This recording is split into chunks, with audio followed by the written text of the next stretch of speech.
İnsanoğlu her gün sabahın erken saatlerinde bir amaç uğruna yola çıkıyor. Kimisi işine, kimisi okuluna gidiyor. Ama hepsinin ayrı gayesi, ayrı bir hayat felsefesi var. Bir de doğanın içinde yaşayan, ormanın felsefesini kendisine katan insanlar var.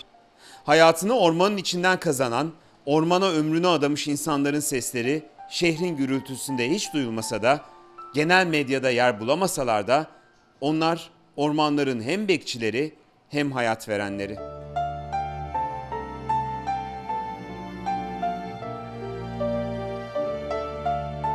Türkiye'de sayıları yarım milyona yakın orman köylüsü yaşıyor ve ülkedeki ormanların %70'inde bu insanların emeği var. Bu insanlar hayatlarını ormanlardan kazanıyorlar. Yılın belli dönemlerinde evlerinden uzakta ormanın içindeki barakalarda ömürlerini geçiriyorlar. Sosyal şartların pek de düzgün olmadığı ülkemizde onlar da bu durumdan paylarını almışlar.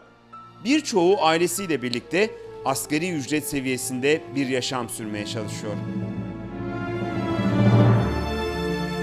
Ama onların bu durumlarını bilen, daha önce de kendisi de bu koşullarda yaşamış ve onların hayatlarını değiştirmeye çalışan biri var. Cafer Yüksel küçüklüğünden bu yana orman köylerinin içinde yaşamış biri. Okulunu bitirip öğretmen olduktan sonra da Karadeniz'in dağ köylerinde geçimini ormandan sağlayan insanların arasında öğretmenlik yapmış. Onların sıkıntılarını paylaşmış. Gördüğü sorunlara çözüm için elini taşın altına sokmaya da o zaman karar vermiş. Cafer Yüksel Sinop'ta öğretmenlik yapmaya başladıktan sonra orman köylülerinin hayatlarını değiştirmek için kırsal alanda etkin bir kalkınma yöntemi olan kooperatifleşme modelini orman köylüleri için nasıl uygulayabileceğini araştırmaya başladı. Köylülerin hayatlarını iyileştirmek için ilk olarak Sinop'ta orman köylerinde yaşayan insanları toplayarak bir kırsal kalkınma kooperatifi kurdu. Bu kooperatifi diğer köylerde kurdukları kooperatifler izledi. Cafer Yüksel 1997 yılında yaklaşık 300 bin orman köylüsünü bir çatı altında Orkoop'ta topladı. Cafer Yüksel önderliğindeki Orman Kooperatifler Birliği kuruluşundan bu yana orman köylülerinin daha iyi bir yaşam sürmeleri için çalışıyor.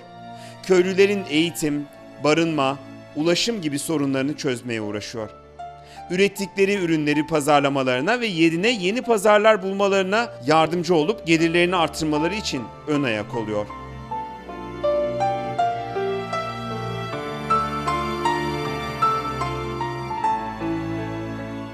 Ormana veriyoruz bu malı. O bölge kooperatife veriyor. Tabii kooperatifte üyelerine dağıtıyor.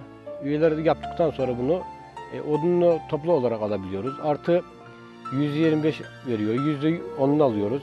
Kooperatif olmasa biz bunlardan sebeplenemiyoruz yani, yararlanamıyoruz. Kooperatifimizin bu şeylerde çok yararı var yani bize. Tabii ki orman işletmesi bir kişinin 50 kişinin uğraşacağını bir tek kooperatifle uğraşıyor yani.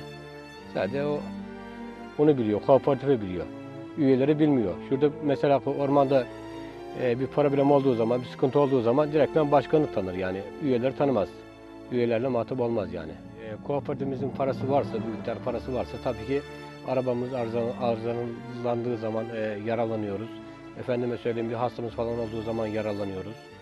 Diyelim ki ben ormanda çalışıyorum, kesim motoru alacağım, sıkıntım var alamıyorum. Tabii başkana diyorum bunu böyle diyorum. Kesim motoru harçlığını alabiliyorum, kesim motoru alma şansımız olabiliyor. Tabii kooperatifimizde para olursa yapıyoruz bunu, yararlanıyoruz. Olmadığı zaman yararlanamıyoruz tabii.